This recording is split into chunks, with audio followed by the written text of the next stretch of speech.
two, 1, 2, 1, 1, 2, 1, 2, 1, 2, 1, 2, 1, 2. Is he getting? It's going into the camera. Is he getting it over there? He might have to crank it on there.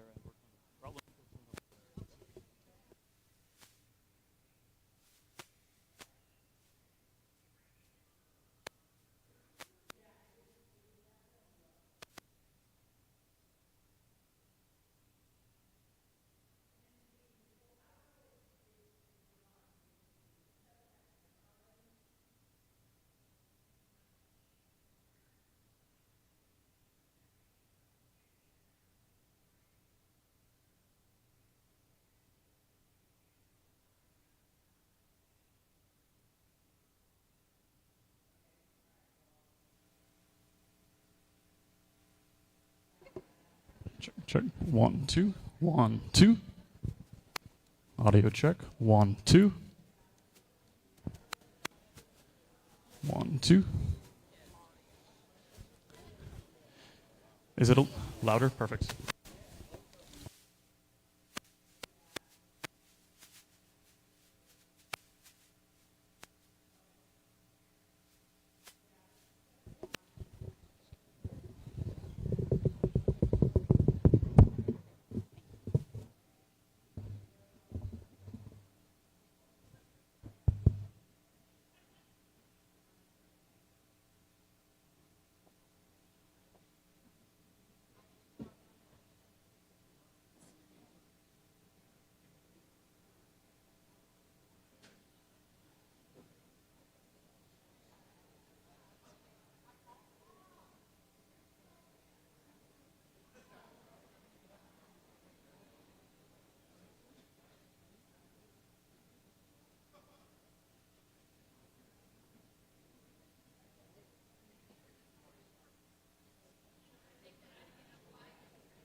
That's okay. You got two more. You know, like when you're in the line at Walmart.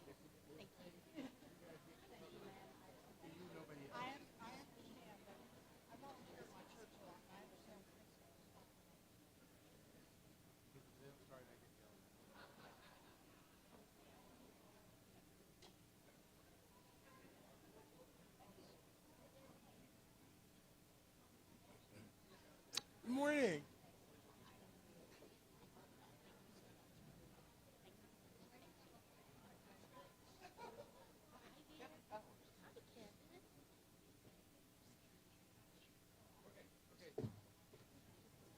We're going to get started. So y'all can just grab a seat. You will have 4 minutes and I need to start. Okay. Just right there with you. If y'all keep coming, people will follow you. No, just stay right there. Just say hi, wave, and go. Because I've got, if I don't start in time. No. Oh, you going to throw stuff at me?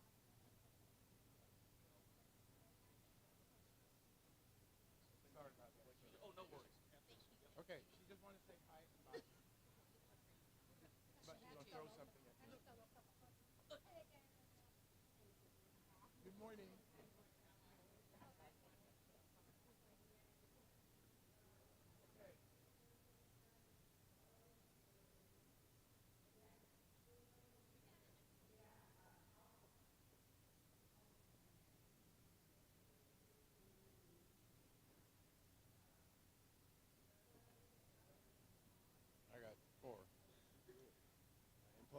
Mayor Pro Tem is here. I got a real one. I got a real one. Hey, hey, Doc.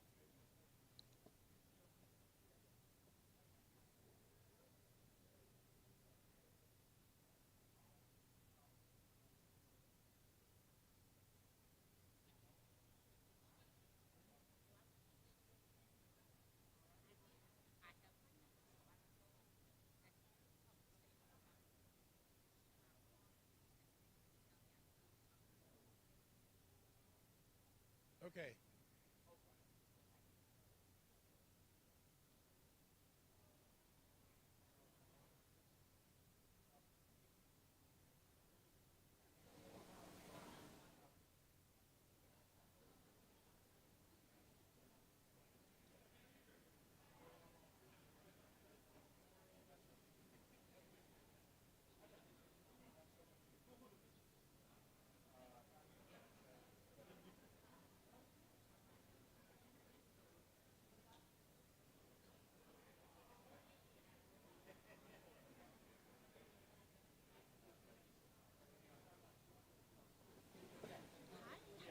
Kimberly. Hi there.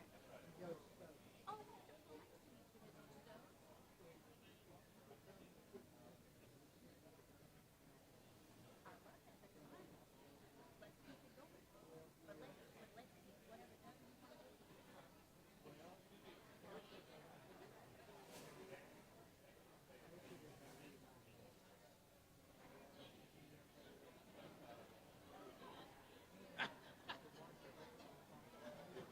Okay, I'm gonna ask you to do me a favor. You look like a quarterback or some kind of. Yeah, I got you covered. Nobody goes beyond this because if I don't start.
Hi there. How are you?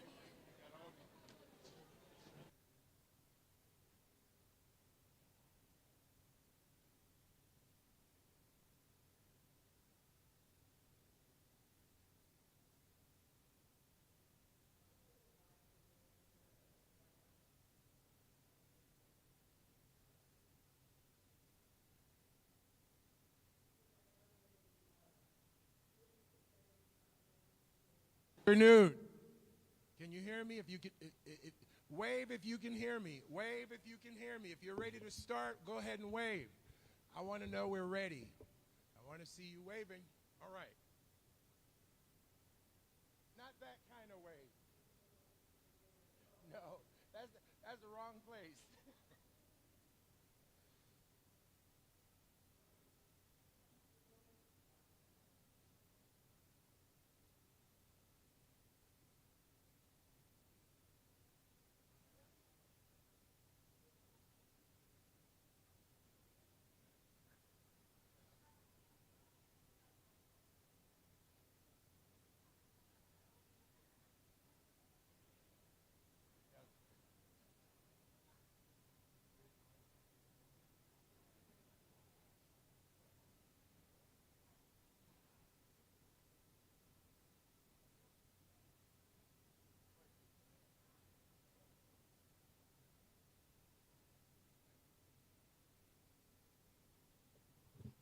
Good afternoon. I am Edward Williams with Baker Tilly.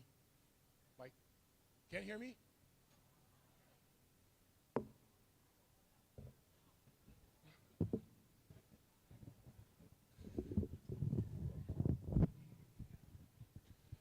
Good afternoon.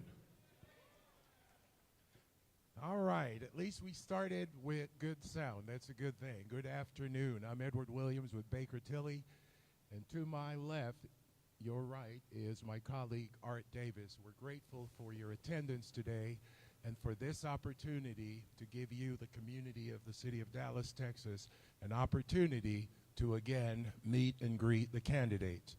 We're going to get started. This is all about you and your conversations and your opportunity. But I do want to make a couple of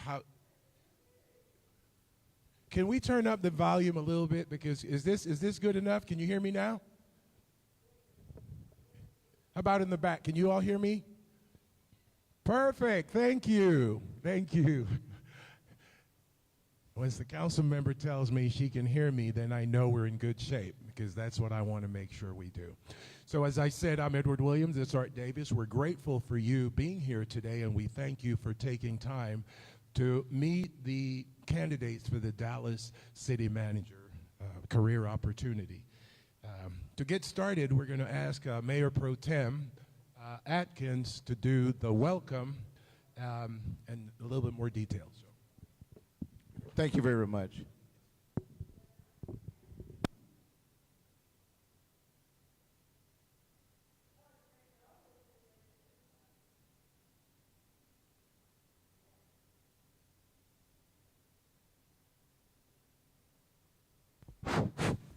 First, here we go first. Now move this out of the way.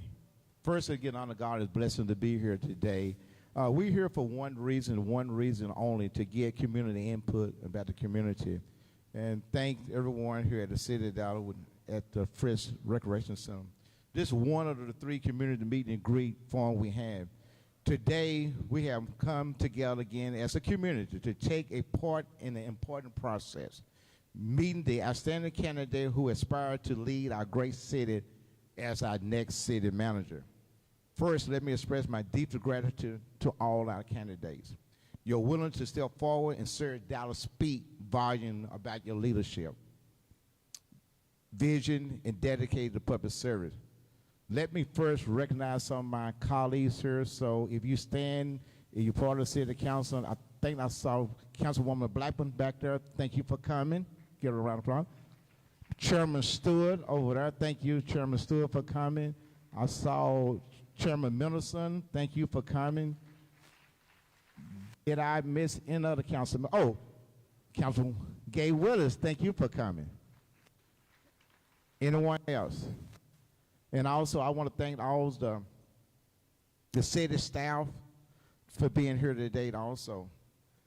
Your commitment to this city is a future of invaluable. And your presence today underscored the importance of this process. And when I underscore the process, we do have a process. We want to follow the process. And I believe in process and procedure, and that's what we're trying to do.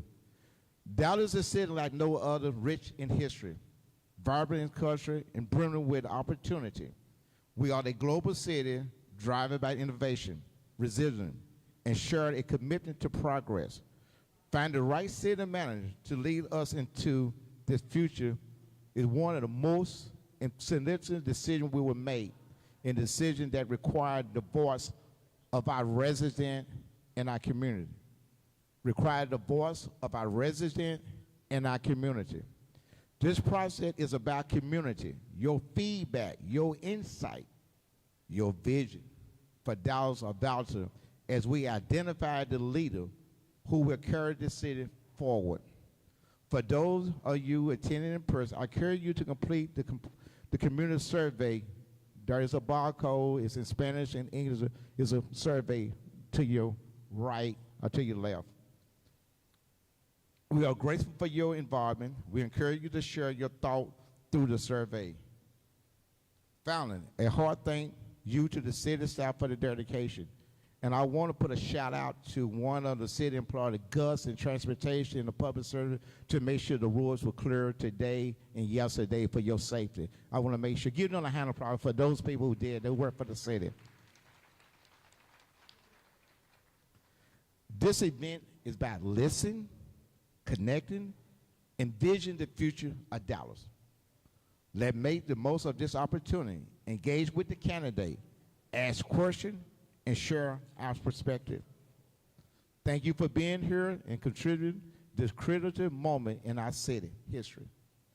Again, it's about you. We, the council, work for the residents and the community of the city of Dallas. You, the one, should have an opportunity to meet the candidate to get their perspective. And that's why we had this meet and greet, for one in the south, one in the north, and one downtown central. So with that, today we would identify everything. You probably heard me enough talking. Let's get started. Let's get started. Thank you, sir. As we begin this process, or before we begin this process, I'd like to add a couple of housekeeping items. If you look over to the right, there are 2 QR codes. Those QR codes will be available until tonight at midnight, right before midnight, 11:59 p.m. tonight. To the right of the screen is the English version. To the left of the screen is the Spanish version. Please capture those QR codes and provide your input about the candidates. Talking about the candidates, you will have an opportunity to hear from each of the 3 candidates for the Dallas City Manager position. They will have 5 minutes to address a series of things, but mainly to talk about who they are and general information like that. I know you are here and you will interact. Please be mindful that everyone wants to talk to the candidate, so you will have about approximately 2 minutes, and you will self-govern. In other words, you will decide when your 2 minutes are up. Can I trust you to do that? I'm going to try again because I know I'm in Dallas, and people are very strong and voiceful. Can I trust you to self-govern for 2 minutes with each candidate? I need a better yes than that, folks. Come on. Okay, let's try this. How about 3 minutes with each candidate? Can you do that? There you go. We've got a designated timekeeper. You get 3 minutes with each candidate and then move on so that someone else can have an opportunity. If there are pressing questions or issues at the end of the session, we'll have the candidates come back to their, stay where they are, and I will take some questions from you. But the way we're going to do that is please write your questions down so I can see, and I will determine based on the questions. We're only focusing today on leadership. I don't want to go into questions that some of the candidates may not have been prepared to, because my word to them was that they would only meet and greet today, not engage in an interview with the community. That said, let's get started. First up, however, is Mr. William Johnson.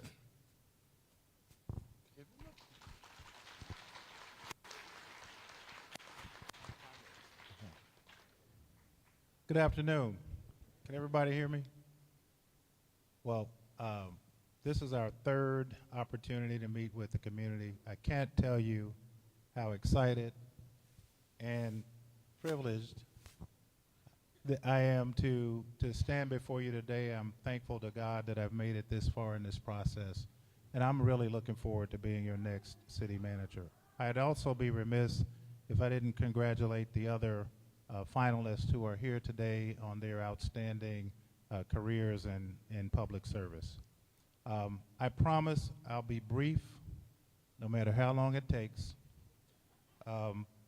But just to give you a quick overview of who I am, right?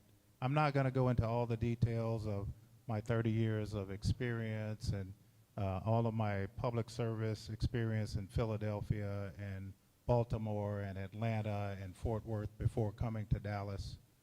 I'm not going to get into a whole lot of detail for that. There's going to be more time for us to break out in small sessions, but I'll just tell you, my wife and I moved here from Atlanta. We've been here in Fort Worth, well, we've been in Fort Worth in the Metroplex for about 5.5 years. I'm currently Assistant City Manager in the City of Fort Worth. I have under my portfolio in Fort Worth all of the infrastructure, transportation, water, wastewater. I also have public safety. I'm responsible for police.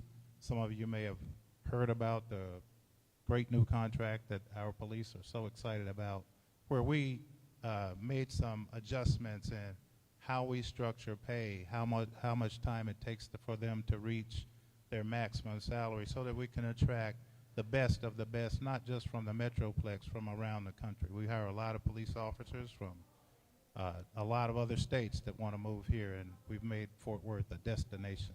I plan on doing the same thing here in Dallas.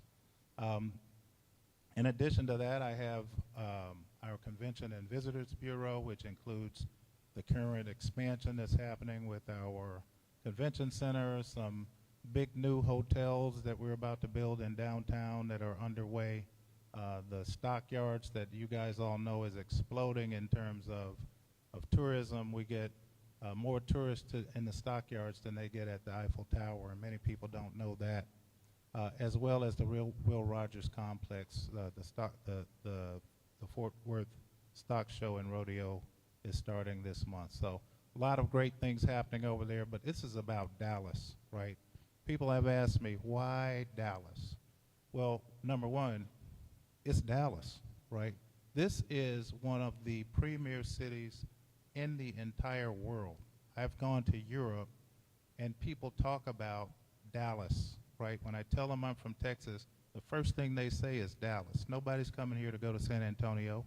People aren't coming here to go to Fort Worth, to be quite honest. They're coming to Dallas. I want to be part of that leadership.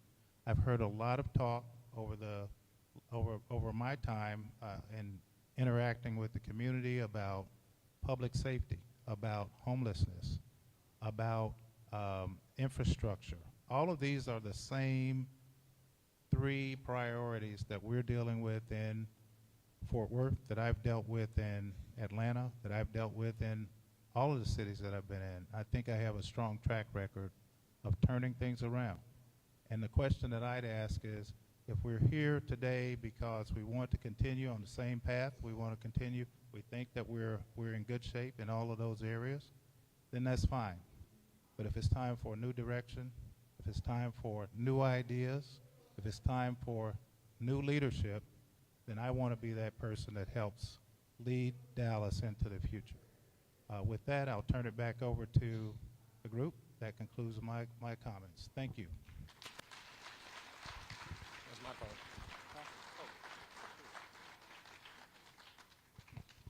Thank you, sir. Miss, come on, Mario Lara. Thank you, Edward. Hello and good afternoon, everyone. I am Mario Lara. I'm a dedicated public servant that is deeply honored to be here today, in consideration for your next city manager here in the great city of Dallas. I wrote down a few notes because 5 minutes is certainly not enough time for me to get through everything that I would want to share with you. And I'm happy to engage at a deeper level when we have that opportunity to do so. I will say that within yesterday, we had a couple of these community sessions, and I was struck by the warmth with which I was greeted, not referring to the weather, referring to the community, the sense of community that I felt, and some very candid conversations, and I'm already getting a sense as to some of the concerns that the community has. And to me, that's welcomed. I do want to hear your concerns. It's great that so many people have showed up, to talk about, wanting to meet the candidates for the next city manager. I only have a few minutes, so I'll refer back to my notes so that I make sure that I share with you as much as I possibly can. I want you to hear a little bit about my personal background before I talk about my professional background. I think it's very important that you know the person behind the professional titles. I know I'm an external candidate seeking to bring a fresh perspective and a reset into the community, so it's important that you really get to know me as a deep a level as you possibly can within the time frame that we have. I'm an immigrant. I was born in Belize in Central America, and my parents were educators. From them, I learned the value of hard work, discipline, integrity, and community service. That has been with me for my entire life and my entire career. I am married to my wonderful wife, Lucy, for the last 30 years, and we have a son who is graduating high school and looking forward to going to college, and we're hoping that it will be here in Dallas. My entire family is very supportive of me in this opportunity that I'm seeking with this vibrant city. Every time we visit family, we fly through Dallas, And we always say, why aren't we living here? So I really have their support.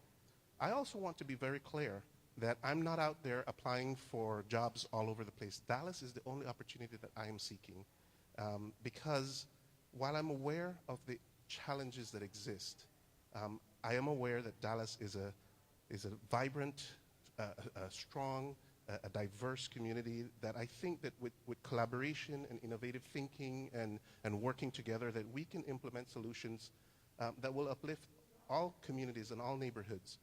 I can spout out a lot of ideas, but really and truly will take engagement with the community, engagement with your elected leaders to find the solutions that are right for the city of Dallas. So let me talk a little bit about my professional journey and my qualifications. I worked my way through college, earning 2 undergraduate degrees, a Bachelor's of Science in Economics and a Bachelor's in Business Administration. I graduated with honors. I also hold a Master's in Business Administration because I truly believe in formal education and the discipline that it takes to do that. Over the course of 29 years, I have built a well-rounded career. I have broad experience both in the private sector and the public sector.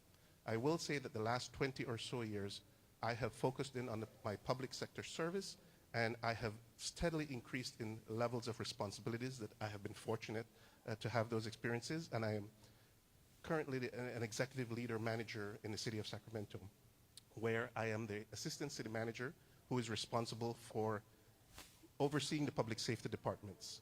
I see the time is running low, so I will share that one major accomplishment there was a reduction in homelessness, which I've heard from the community input sessions that I've heard is a concern here, and I would love to engage with you deeper in how we were able to do that. Before that, I led the Parks, Recreation, and Community Services Department through the global pandemic. We stood up a lot of new innovative programs in service to community. And throughout my entire career, I have been driven by that one core principle. Always strive to meet the needs of the community. Whether you're, whether you're the lifeguard at a pool or whether you're the executive leader in the city manager's office, always try to serve the community. That's the culture that I would look to establish here. And I have heard some concerns about responsiveness and that sort of thing. So again, while I'm the external candidate, I don't see this as a limitation. I see it as an asset. My experience has been with large organizations serving at large, diverse communities. I will look to work with your elected leaders, get to know the neighborhoods, and find the solutions that are right for Dallas. I look forward to collaborating with all of you. As a lifelong learner, I currently am enrolled in a 1-year executive leadership program where I'm developing a network from executive leaders across the country and gaining new insights that I hope to bring with me to the city of Dallas to help find the solutions that work. Again, the timer has gone off, so I look forward to engaging with you more deeply on my experience and how I can bring a fresh perspective to the city of Dallas. Thank you so much. Thank you.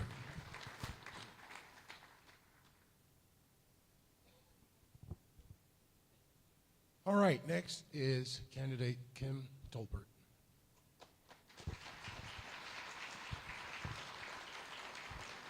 Good afternoon, Dallas. Well, let me start by saying this is a full circle moment for me because I started my career with the city of Dallas as an intern 32 years ago. And at my core, I'm a champion for this city. I came from Tyler, Texas as a budding rose, and Dallas allowed me to bloom. This city has shaped me, and I'm committed to shaping it in return. Commitment is what drives me. I'm committed to this Dallas City Council, to the 13,000 plus members that I currently lead, to this entire community and to all of the stakeholders that make Dallas truly extraordinary. Dallas is my home. It's my heart, and it's my passion. And I have led this city as the interim city manager, driving for results, using vision and innovation and communication, being collaborative. And I believe that we have to continue to make the community our office. I have built diverse relationships across this entire city, and across all sectors, and I listen. It's allowed me to bring people together to where we solve our complex problems because we know that City Hall does not have all the answers. I model the way as a leader, starting with yes, being open, honest, accountable, and continuing with a growth mindset. My decades of experience truly demonstrates my ability to deliver results. As your interim city manager, it has not been business as usual. I've led with bold changes, put words behind my actions. I have focused on stability and how we make City Hall more customer-centric. So I want to talk about not what I would do, but what I have done. I laid out a proactive 100-day plan. We started with a budget deficit of $38 million, and we worked to close that gap. I restructured the organization, streamlined operations, saving you $13 million. I balanced a $5.2 billion budget that put public safety first, including funding our pension commitment to our first responders, market pay for our first responders. We funded new incentives for recruitment and retention. I also worked to ensure that we delivered the largest property tax reduction in modern history of this city with a unanimous city council vote. I leveraged $180 million in private investment in our high poverty areas. I worked to restructure the planning department, where we have now been able to reduce the issuance of commercial permits by 44%. We know the problems around homelessness is a national problem, and I worked and I've championed that throughout my tenure. We are nationally recognized, but the work does not stop there. In 2024, we initiated the Street to Home Initiative, a $30 million investment, including our public and our private sector coming together to ensure that by 2026, that we can reduce homelessness in Dallas by 50%. I have a deep understanding of the challenges and the opportunities of this organization because I have learned that brand new does not mean better. My vision for Dallas is that we can be a recognized global city, thriving, inclusive, and setting the standard for excellence in innovation, efficient government, as well as targeted economic growth. But we have to do it together. We have to create a city where everyone has the opportunity to reach their potential, to thrive, and contribute to social vibrancy. This position represents the pinnacle of my career and my passion for being a part of something that is bigger than myself. I know that I am the right leader right now, and I'm ready, willing, and able to serve as the permanent city manager of the city of Dallas. Thank you so much.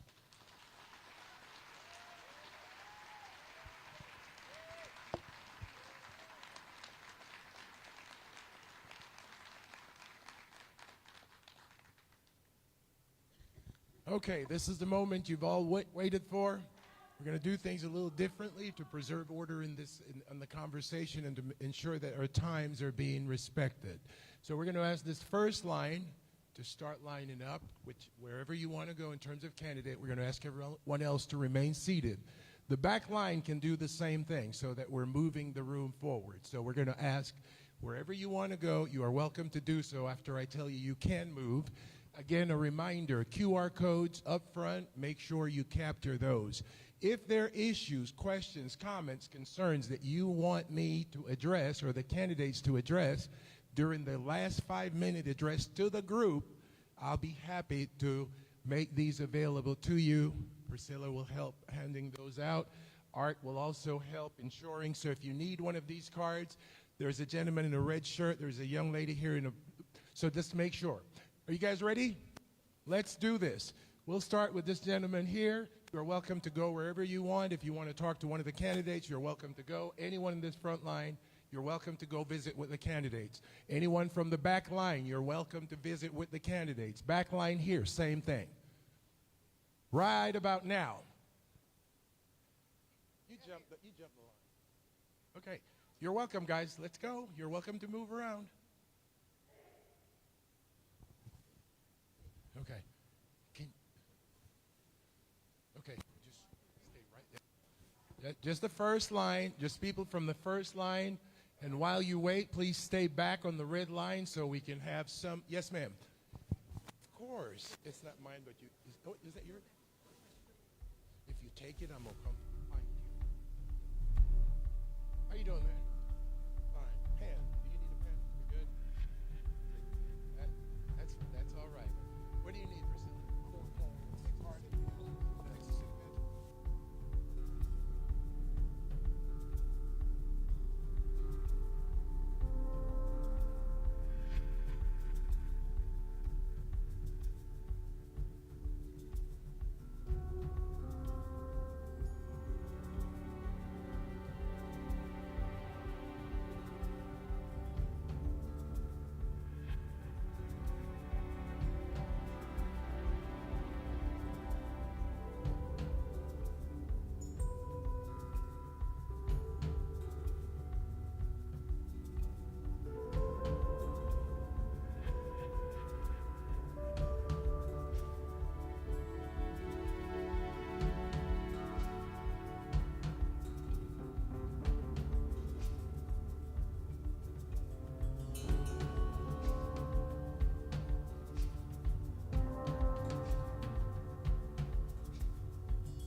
please have a seat?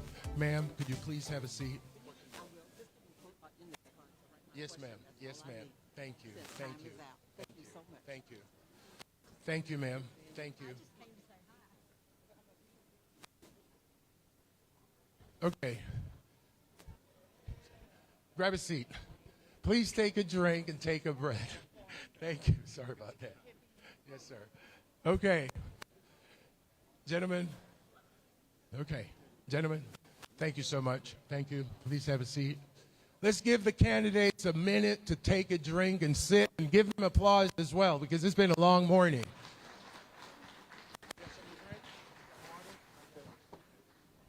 All right. Thank you all. Thank you. Now, I've had the honor of hearing from a lot of people this morning and their opinions about how to do what we do. And I appreciate the input, because I've learned that I learn from every opportunity. Every city, every organization, every process is different. But ultimately, I am grateful for the respect and the kindness you all demonstrated here today. Thank you for that. Give yourself a hand for that, please. Yes, I know some people wanted to do things differently, but there are lots of different ways of doing it. Now, we're going to allow the candidates a little moment to breathe. They've been standing and talking. Please take a moment, have a drink, some water. If they don't, I'll take that. Now, one of the things that I want to address in terms of the questions, I will read some of these questions.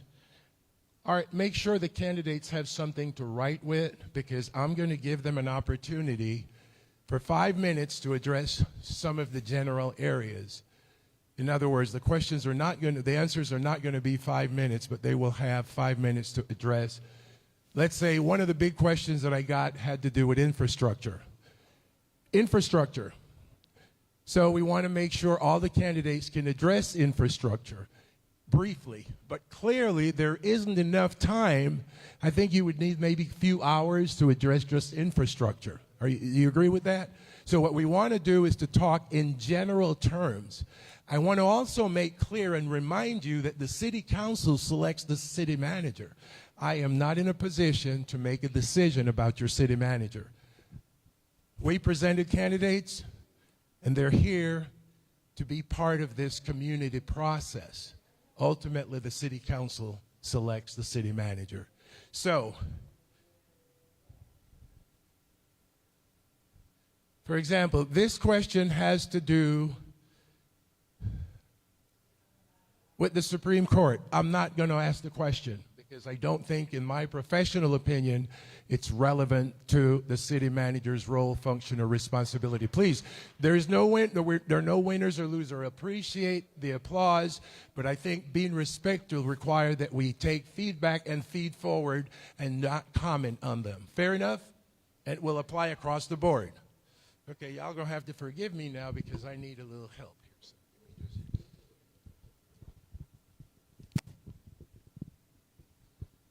Okay. First question deals with public works. And so this question deals with public works.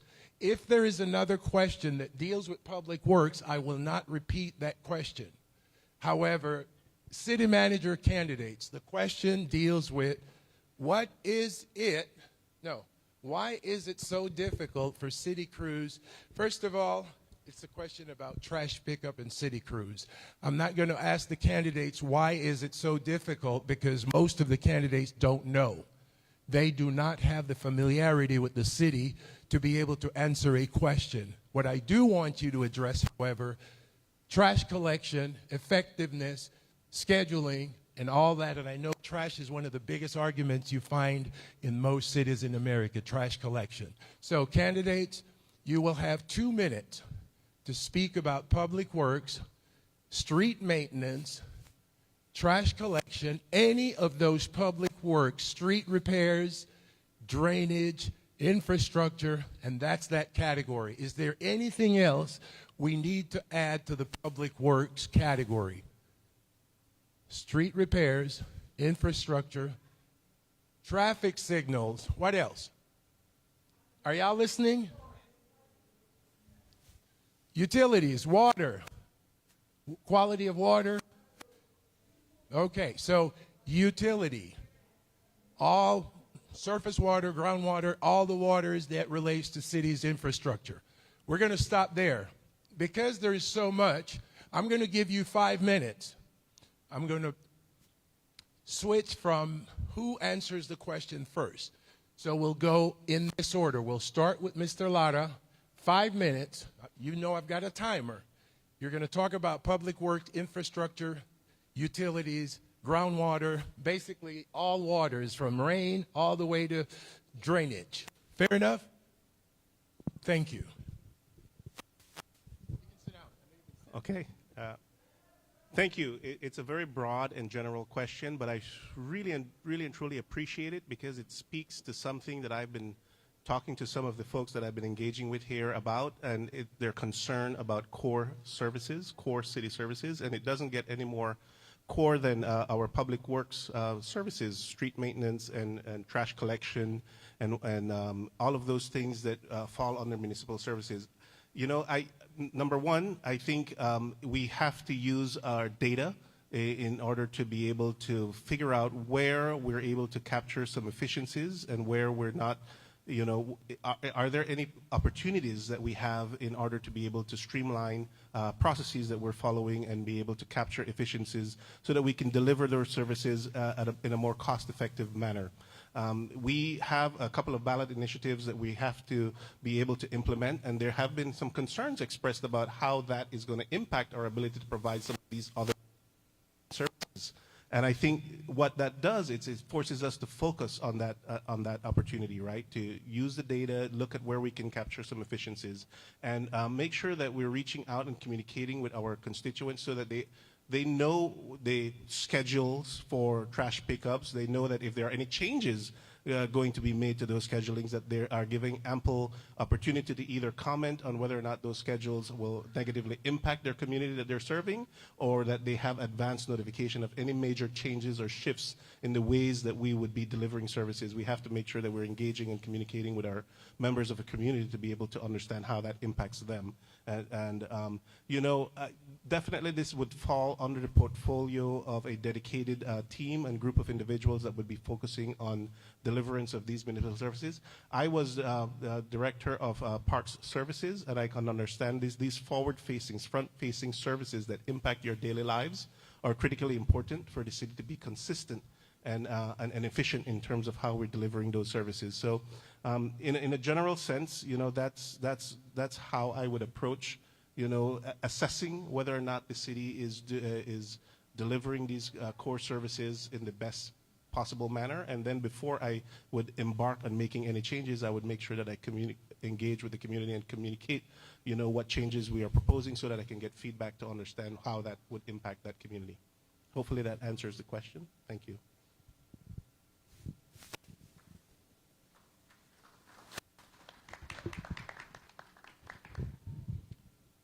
All right, next, Kimberly, if you could answer that same question. Here you go. I'm going to stand up. You can see me in the back. First of all, Dallas is a growing city, and we understand that we have to begin to plan for that growth right now. And that's why and I'll talk about some of the plans that we've actually put in place. But let me say one of the first things that I did in coming into the role as the interim city manager. We had two separate departments. We had a public works department, and we had a separate transportation department. And oftentimes, those departments didn't necessarily talk to each other. And many times, you didn't know who to call. You didn't know if it was a public works issue or a transportation issue. And I will tell you that even city staff members didn't know who to call. So the first thing that we did was we combined those two departments. It gave us an opportunity to create accountability, one director. We took the opportunity to look at where we were having duplication of services, and we also took the opportunity to see where we could get to operational efficiencies. And so I'm very proud of the work that we have been able to do in bringing those two departments back together. So with that, we're beginning now to address some of the challenges that we've had over the years because of the division that was happening between those two areas. Let me talk about what we did with this existing budget. The first thing that we realized through the community survey that happened in the spring of last year is that residents, you told us that we needed to do a better job of how we took care of the maintenance of our streets, including our public right-of-way. So we responded. We responded with a brand new program that I'm so very proud of. It's called Clean Sweep. And that program, we also then came up with a way to fund it, because we understand that as our city continues to grow, we have to be looking for additional ways to bring revenue to the table to support our existing needs. Clean Sweep, it's brand new. If you haven't heard about it, we have an entire public marketing campaign ready to launch, but it's really about us proactively going out and being able to take care of the maintenance needs of our city. We want you to see us out there doing it because we know it's important. You've told us it's important, and we responded because we listened. So I'm so very proud of that. Through it, whether the Transportation and the Public Works Department, which again is combined now, the Sanitation Department, and the Dallas Water Utilities Department, we have strong leadership in all three of those departments. The city manager is not the director of water utility. The city manager is not the director of transportation. However, we have competent subject matter experts leading those departments, and their charge is, let's figure out what's happening in the trends that are going on around us. Let's make sure that we're leveraging best practices, and let's bring innovative solutions to the table. And that is exactly what my expectation is, and that is exactly what they're doing. I want to share something with you. We identified in the last couple of years that we had 49 areas in this city that are occupied where people are actually living who did not have access or connection to running water in the city of Dallas. 49.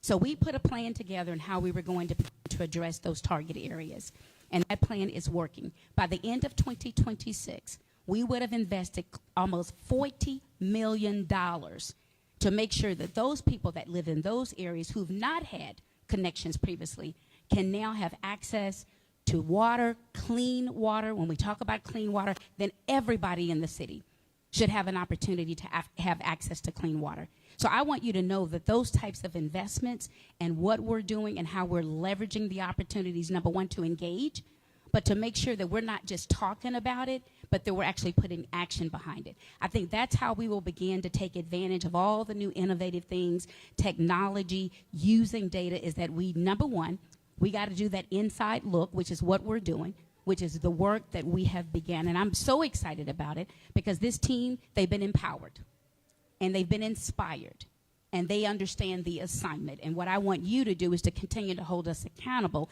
as we continue to address those issues going forward. Thank you so much.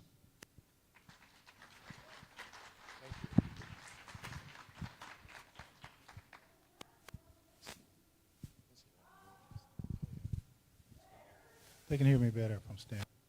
People say I don't talk that loud. Well, I'm very excited to hear about this question, especially as it relates to infrastructure. Way back when I first went to Philadelphia, I went to Philadelphia as something called the Streets Commission. The Streets Commissioner in Philadelphia is responsible for all transportation, all infrastructure, waste collection, recycling, bulk pickup, you name it. I used to call it, and I still call it, the quality of life department, because those are the types of things that affect you most in your neighborhood. If I have to hear about them, that means there's a problem. You're not calling me to tell me, oh gosh, my trash got picked up on time, just like it got picked up every other time for the last 8-9 weeks, right? Okay.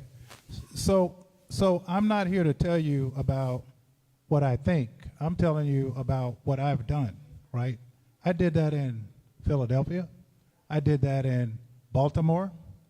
Transportation, public works, infrastructure, light rail, bridges, roads, water, wastewater. Atlanta, same thing. Guess what? Fort Worth, same thing, right?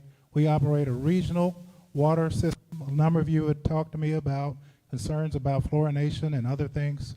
If there are problems with your trash pickup, it means that there's probably an issue with the age of the equipment, the quality of the equipment, the the training of the employees, how things are being routed, or the management, right? And so, yeah, it should be on time. You shouldn't have to wait. If it's a problem with your streets, one of the things that we've done in Fort Worth and I did in Atlanta were bond programs. Now, I know the city's bond rating is down because of some of the other issues related to pensions, but it's a tool that's used to upgrade the quality of the infrastructure. That comes with a capital plan. That capital plan, I like to see a 5-year plan and a 20-year capital plan, because we need to plan on these big dollar amounts, right? We just passed a bond initiative back in 2022 in Fort Worth, $650 million. I leveraged $580 million of that to go to transportation, to alleviate congestion, to address areas where there were issues with safety, where we had pedestrian crashes and auto accidents and cars going into people's houses because they're coming down the street and speeding, coming around curves, things like that. These are all things and tools that we would use here in Dallas under my leadership to address issues of safety. I heard someone talk about signals. People talk about the crossings for and street markings, safe routes to school, things like that. So this is all part of my bailiwick. One of the things that you also talked about had to do with stormwater. I don't know if there are localized flooding issues here in Dallas, but we have a lot of those in Fort Worth where infrastructure just has not, the drainage infrastructure hasn't kept up with development.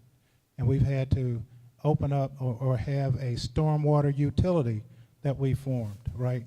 Some people in one state that I was in called it the rain tax, because if you've got impervious surfaces and you've got creating a lot of runoff and flooding for your neighbors, there's a fee that you pay, and then the city comes out and upgrades the drainage to avoid having flooding issues in our communities. So these are all things, all ideas, all tools. The thing that I bring to the table is that I've seen them in other places. I've dealt with them in other places. And I'll close by saying this. When it comes to waste collection, I became president and general manager of my first company at the age of 29 years old. Guess what that was? A big waste company out on the West Coast. We serviced 1.7 million residents every week.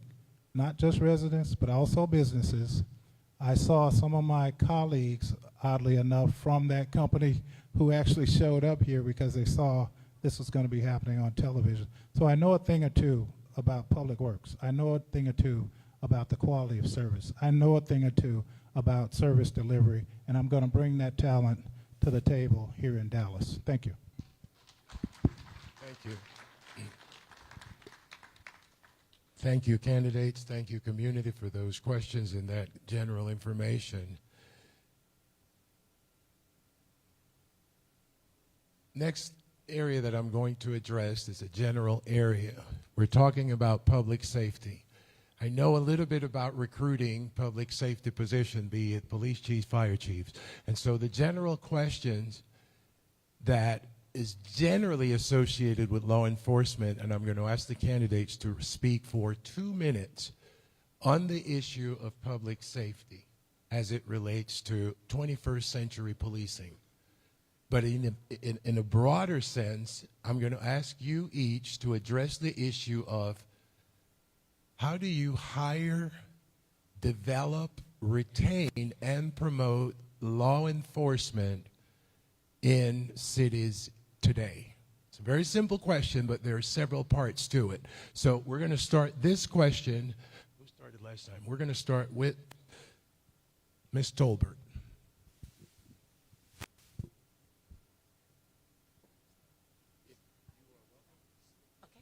Oh, I'll stand up. Gotcha. Okay. You're welcome to sit if you want. Totally up to you. The question is, how do you recruit, retain, develop, promote law enforcement officers at every level in municipalities in America today? And again, using as a general framework the 21st Century Policing Report, which any law enforcement officer in the room understands most cities follow today. 3 minutes, not 2. Okay, thank you so very much. So we definitely know that public safety is a priority in our city, and we have demonstrated our ability to address that priority with how we've developed our budget. Let me start with number one. We clearly have a great opportunity. I appointed the interim police chief just recently, and one of the things that we started our conversation with was, how are we going to continue to ensure that because Dallas is the fourth most diverse city in the country, that this police department truly looks like this community, and we definitely make sure that we have officers that come to our department that truly value how they have to continue to engage and build on many of the successes that we've already seen that we've had in community policing. It starts with, how do we ensure that we have a complete infrastructure, that not only are we talking about pay, we're talking about how do we ensure that we're creating opportunities for them to continue to train. The new public safety training facility is going to truly help us change the game here in Dallas. And it's going to allow for us to not only say that public safety is a priority, but we're going to be able to demonstrate it by giving them a facility that truly can help them ensure that not only do they train the best, but they have all the tools and all the resources that they need. I think that investment also includes that our commitment and how we ensure that their pension is funded. We heard all the conversations, and over these last few years, there was a lot of fear out there about coming to Dallas means that in 5 or 6 years, and when you get ready to retire, you're not going to have your pension. So we put a plan in place to ensure that not only did we say that we were going to take care of our first responders, but we did it. And we have been able to demonstrate with the plan. I think one of the things that as I'm out engaging and talking with people in the community, what we often hear is we want to see more officers. We want them to come and be in our meetings and be a part of this community. I think we've already built the infrastructure for that, but we have to make sure that we're also looking at additional ways that we can get our officers out on the street and be able to engage in that grassroots efforts that I know go on in many of our communities. And how do we do that? I think we've got to start with ensuring that those principles around making sure that all the sectors, the business community, the faith-based community, our educational partners, how do we build our pipeline? We got to be able to do that with our educational partners, because we're not the only city in the country who competing with officers and trying to retain officers. We've also looked at ways that once we get officers, how do we keep them? Working with this city council over the last few years and how we look at ways to incentivize officers wanting to be in Dallas. We know that competitive pay is a big issue. And so we have laid out that foundation. In this year's budget, we gave our first responders a 7.23% pay increase. And we know that going into this next year budget, the number's probably going to be higher. But we have to make sure, and when I talked about efficient government earlier, if we're being efficient, then we will have the funds that we need to take care of the services that matter to you most. The other thing that I believe that we have to continue to do is leverage technology. And that's what you see when you start talking to other cities, whether I'm sitting in the room with the city manager of Kansas City, the city manager of Cincinnati, the city manager of Phoenix, Arizona, that I'm a part of a network with them, is that they all talk about how we will never be at a point where we're just, we can hire 1,200, 1,300 officers. But how do we begin to leverage technology to where our officers, again, have the tools, but then they use the data. So we're driving them into the areas of the community where they're needed the most. So all of those things, I think, come together, help us build a stronger public safety network. And because of my commitment and how I work with the associations and making sure that we know what the best practices are, bringing them to the table and giving them an opportunity to engage and help us is how we move forward. We don't have all the answers. We have to continue to follow trends and make sure that we're keeping up with all the challenges in this market. Thank you so much.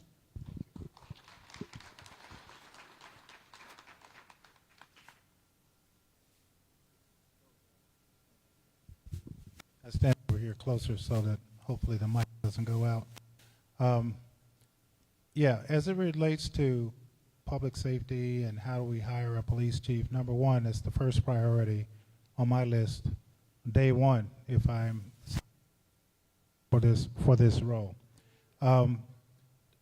In terms of recruitment, you want to recruit police chiefs who have experience from what I call comparable cities. Proposition U talks about paying police based on the highest salaries, starting with cities, any city above 50,000 people. That's not a comparable city to the city of Dallas. I just went through a big process where we negotiated a new police contract.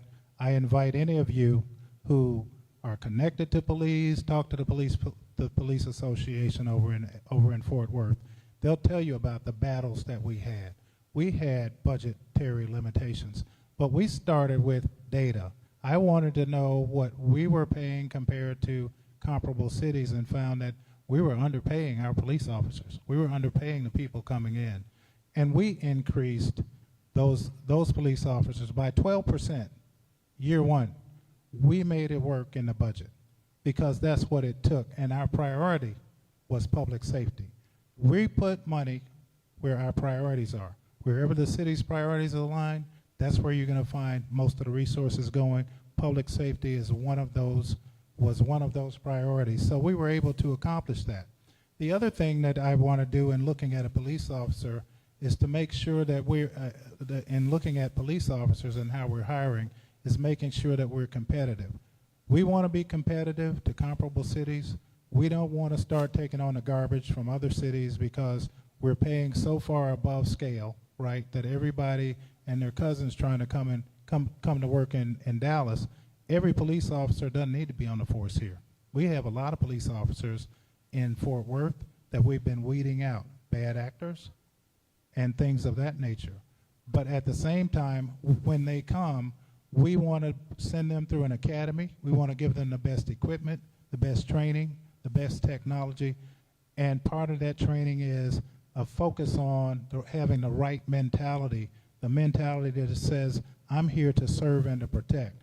I'm going to go talk to the people that I need to protect. I'm going to partner with those community groups, community organizations, the leaderships in that community. We're going to be on a first name basis. When you have a meeting, we're going to be there with you, right? We're going to talk to you about crime in communities. We're going to talk to you about the things that we're doing to fight crime, and we're also going to listen. We're going to listen to your issues and be responsive. One of the other tactics that we've used is we created a LEO program. That's called the Lateral Entry Officer Program. That's where we take the best from other places. And we take the best police from other places. We put them in a mini version of an academy. So I might get a sergeant or a tenured officer from some other city and be able to bring them in and make them part of the police force. Those are some of the things that I'll bring to the table. I'm going to be here as long as it takes after this if anyone else wants to talk about that anymore. Thank you. Thank you. It's often hard to be the bad guy. I'm the one that have to cut them off. So I apologize to each of you candidates if I get too close or if I have to cut you off, but I'm trying to keep this to a certain timeline. Thank you very much. It doesn't surprise me that the two questions that came up first were about traffic and garbage collection and now public safety. In most large urban communities, those are two of the most important topics that come up. And in terms of public safety, that's one of the core city functions that is fundamental to ensuring that we have a vibrant community that is thriving, that is growing. Public safety is just the number one. So obviously recruiting the next police chief is a number one priority the next city manager is going to have to deal with. And finding a police chief that understands the community and understands the importance of having a relationship of trust and cooperation with our diverse neighborhoods and our diverse communities is extremely important. Character matters. I will be looking for somebody that has a tremendous amount of respect in the industry and that can bring a certain level of skill set and ability to connect and reflect the needs of the community. In terms of recruitment and retention for our rank and file law enforcement officers, I think there's an opportunity here. The voters have sent a clear message, that they want additional police officers to be added to the ranks. And it's going to be a challenge to increase the ranks by 900 police officers. But the way we do that is to ensure that we have a work environment that is attractive to the folks who are interested in law enforcement as a career. And by doing that, we need to make sure that we have the use of technology in a 21st century law enforcement and public safety environment. We have to rely on making sure that our rank and file folks have the proper tools that they need to carry out their mission. They need to have access to technology to help them be able to be more responsive to the community. In terms of increasing our response times, for example, improving our response times, a couple of people had mentioned when I was doing the engagement, asked me about ShotSpotter. Is that a technology that I would advocate for? And you know, where there could be a need in certain communities, and you'd have to use data in order to figure out how to use these technologies effectively and in cooperation and in collaboration with our community. But there's technology out there that can help improve the response time capabilities of our law enforcement officers. In terms of, you know, just making sure that we are supporting our rank and file. Mentorship and outreach programs, you know, just having mentorship programs where a new person that's coming into our department, whether it's a lateral or whether it's a new recruit, has a lifelong career mentorship program to where they can grow into their careers. Because it's not just about salaries, it's not just about you know, paying a market-based rate salary to our law enforcement and our fire as well, but you know, making sure that they feel valued, and mentorship programs can go a long way in doing that. I think there's also an opportunity here for us to increase. Yes, I know we have a very diverse public safety, law enforcement, and fire staff, but there are still gaps. And we have an opportunity here. I believe about 19% of our law enforcement officers are women. 50% of our community are women, and I think there's a gap there that we can target. Targeted recruitments to bring women into this space, looking at addressing barriers to entry, not lowering standards, but addressing barriers to entry, making sure that they can have a work-life balance while they're doing this very, very tough but critical job, I think is going to be important.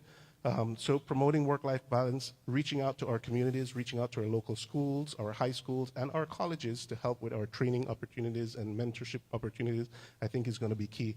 Those are some of the ways that I think we can respect the wishes of the voters that we heard, as well as improve the services that we're providing in the realm of public safety. Thank you. I know public safety is a major issue for most communities in America. I know that for a fact. And we may get back to another public safety question. But I have another group of questions that I think are equally important. So city manager candidates, I'm going to ask you to we're going to reduce the time to cover more. So I want a general response on the following items: economic development, disadvantaged communities, and homelessness. Economic development, disadvantaged communities, and homelessness. I know the answer is not simple, but your job today will be to address those issues in any order and for 3 minutes. And my clock will start once you get up here. So we're going to start. Who do we go with now? William. I can come to you. You want me to come to you? Yes, sir. Economic development. What else? That was number 3. Disadvantaged communities and homelessness. Okay, start with homeless. And somebody said give him more time, but we've got other topics. If I do that, somebody's going to be unhappy with me. So I'm going to keep the 3 minutes, and I'm going to come back to other topics. Fair enough? Homelessness, big problem. Homelessness can contribute to crime. Homelessness can damage businesses, business opportunities. Homelessness can affect economic development. I'm dealing with homelessness in Fort Worth, dealt with it in Atlanta. In both cases, we created teams. We call them Hope Teams in Fort Worth. They were called something else in Atlanta. But the basic concept is you've got members or team members or city staff from code enforcement. Why is that? To deal with illegal camping on private property. You've got police there because when you start moving people, things can get a little bit dicey. It's a combination of enforcement and what I call compassion. The compassion piece is that we want part of those teams to be EMTs, fire, social workers, doctors, psychiatrists, because a lot of these people have issues with drug addiction, with mental health. When I come to you as a homeless person, I want to give you an option. I want to tell you, I have a bed for you. I had a shelter for you. You know, you don't have to be on the street here. We targeted veterans. We targeted families. We've started to make huge reductions in homelessness by targeting some of these specialized groups where there are more programs available. We've targeted the ability to create more affordable housing, taking advantage and leveraging voucher programs so that people have an option to get off the street. That's the compassion piece. Now there's no excuse for being homeless. We also want to partner with all of the organizations that are out there thinking that they're doing a good thing by providing people with tents. Homeless people come up with some great tents. I know they don't have the money to get it, right? Somebody's giving them that. These are organizations, community-based organizations with compassion, but what they're in essence doing is enabling that behavior. So instead of them doing those things, I want to partner with them and have them work with the city on what can really be helpful in terms of, you want to feed the homeless, create a place for them to go and get food. Don't bring those styrofoam plates and things that are trash in our communities, right? The other thing is, part of that enforcement is an active program of cleaning up these illegal campsites. Not only did we clean them up in Atlanta, but then we wanted to have a clean city, so that meant we were going to have an active power washing program, right? So power washing those sidewalks 2 or 3 times a day. You're not going to get comfortable. It's got to be uncomfortable to be homeless if there are options for you, right? That's what I've seen be effective. Is a combination of compassion but active enforcement, right? So that we're not just attacking homeless people. Economic development. Believe it or not, we've seen a lot of success as it relates specifically to underserved communities, targeting those communities for workforce development and the creation of new jobs in those communities. Why? They also usually are the communities where you have really high crime rates. The communities that don't have the high crime rates, guess what? Those people got lots of jobs. Those people have health care. Those people have a lot of other things that are going on. So I've always said that one of the best tools for fighting crime is to create opportunities in those communities that have been underinvested in. If I've got options, if I've got a job, if I've got health care, I'm not going out to break into your house. I'm not mugging you on the street. I'm not doing a lot of these other things because I have alternatives. I apologize, but my time is up. I'll be here for as long as it takes. Thank you.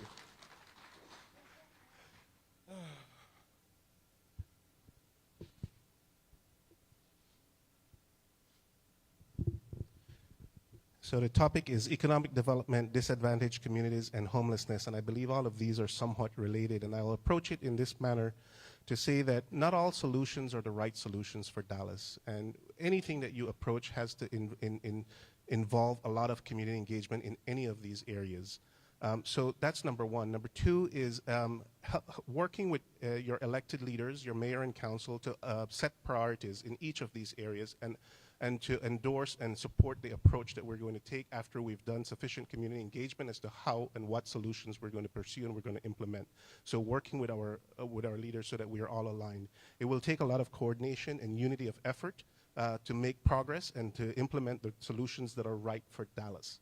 So that's the main thing. In terms of economic development, you know, we want to be able to streamline efforts to make sure that developers are not frustrated in terms of getting their projects through, but connecting those developers with community so that they are engaging with community. So if there are any unintended or so that we can anticipate and mitigate any unintended negative impacts that it might have on a neighborhood or community. And equity, and in terms of addressing concerns that are in disadvantaged community, equity should permeate all areas of government. So whatever new programs and processes we're about to embark, that we have that lens and we have that orientation to do precisely that, to make sure that any new programs or services that we're doing, any new project that we're going to pursue, looks at that and looks at how it impacts disadvantaged communities, how it does that, and how we can mitigate, and how we can not just mitigate, but how we can enhance and help to address some of the historical issues that have impacted underserved communities. I think in anything that we do, we should be able to be able to apply those lenses. So that we make sure that if we're displacing people or negatively impacting folks, that we're figuring out a way that either those private projects and those developers have an incentive to be able to mitigate those, or that the city itself is not doing anything that is causing any unintended consequences.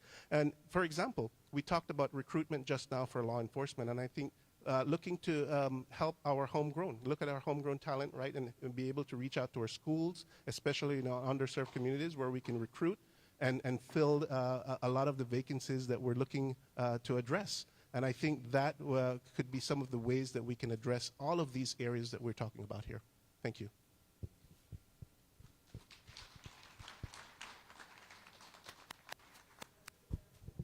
Somebody told me to remind the group that we are encouraging you to take the QR codes.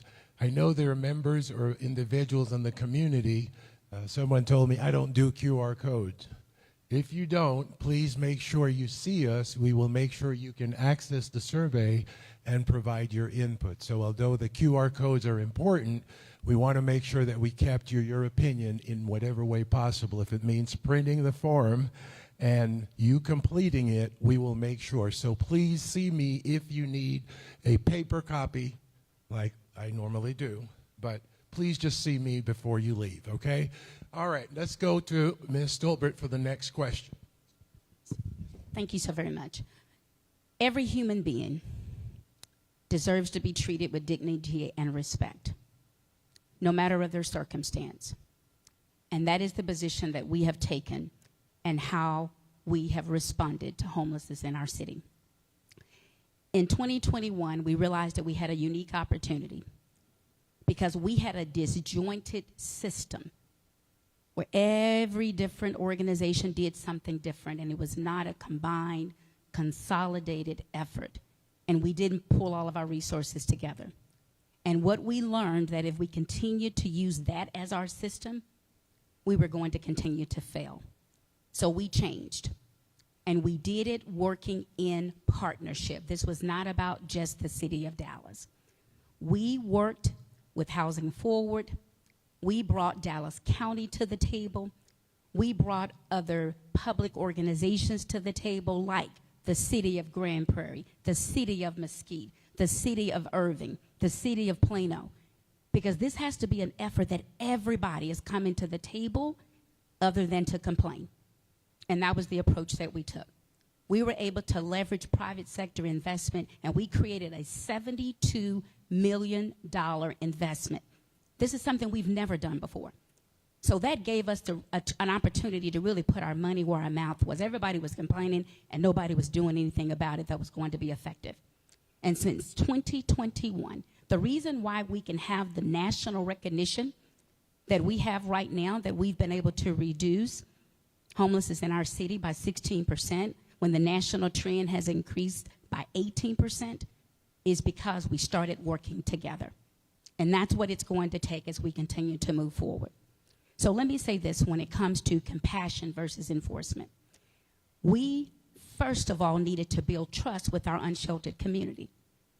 We needed them to know that we were there and we were going to bring all the resources that they needed in order for them to know that we wanted to help them be better. And trust building is not overnight. That meant that we had to not only increase our dollars for outreach, which we did thanks to this Dallas City Council, but we were able to now expand that to where now we could also have people on the street who are now the case managers, We don't have case managers at the City of Dallas, but we were able to fund that and be able to bring those resources to now we have those wraparound services, and we take the wraparound services to the encampment. Because we know oftentimes going there and them seeing us and seeing us over and over again is not that uniformed officer who they're already afraid of. And so we had to change our mindset around the approach, and that's what we have done. We have, since 2021, we have been able to do over 13,000 housing placements. Combination of diversion. We've gotten people who were not wanting to go into shelter, permanent supportive housing. All of that working together, and that's been effective for us. But we also realized that that wasn't enough. So in 2024, we launched the Street to Home initiative that I talked about earlier. $30 million investment, public-private partnership, less than 90 days. We had over 109 individuals that we've been able to house. So we have the models, and now we have to continue to build upon those models, scale those models, bring the investments to the table, and continue to look for those innovative solutions. I want to jump over to economic development real quick, if I can. You want me to do 30 seconds?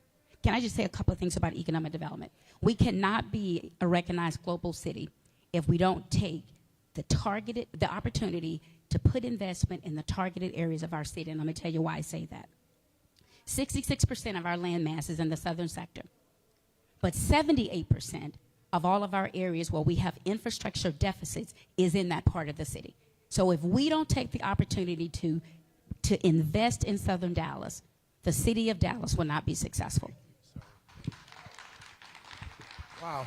I do apologize to the candidates. I know it is rude, and I've been told that I'm being very rude, but I have to keep that time, so my apologies. But here's the fun thing. Thank you. I'm going to ask you a question that I think is the best question of the evening right now. In one word, name your proudest accomplishment. One word. It could be a job, it could be a name, it can be anything. It's a little moment of levity because I think we've done a lot of work, and so I'm giving you time to think about, well, make it 2 words, or how about 1 sentence? What is your proudest professional and personal accomplishment? You need more time to think? I'll let you think some more. In the meantime, I'm telling you all, we have about 5 minutes remaining in this session. I'm going to give folks time to think that answer. And then I'm going to remind you to please complete the QR code. At the bottom of the QR code, the last 2 questions, you will be able to provide some feedback. So if you have additional question that you absolutely feel needs to be answered by someone, by the candidates, we will make sure that we forward those questions to the City Council for their consideration as they interview candidates whenever they interview the candidates. So, yes, sir. Just a reminder, you've got until 11:59 tonight to complete the survey, both in English and Spanish. All right. So who wants to go first? This is an open forum.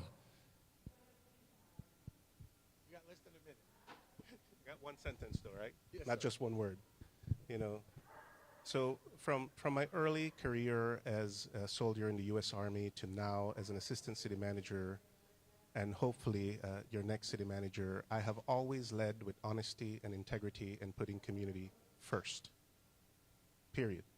You know, my honesty and my integrity are non-negotiable, and I look forward to bringing that to the city of Dallas and working with you, community and elected leaders, to move this great city, to build upon the successes of this great city and to move it forward. Thank you.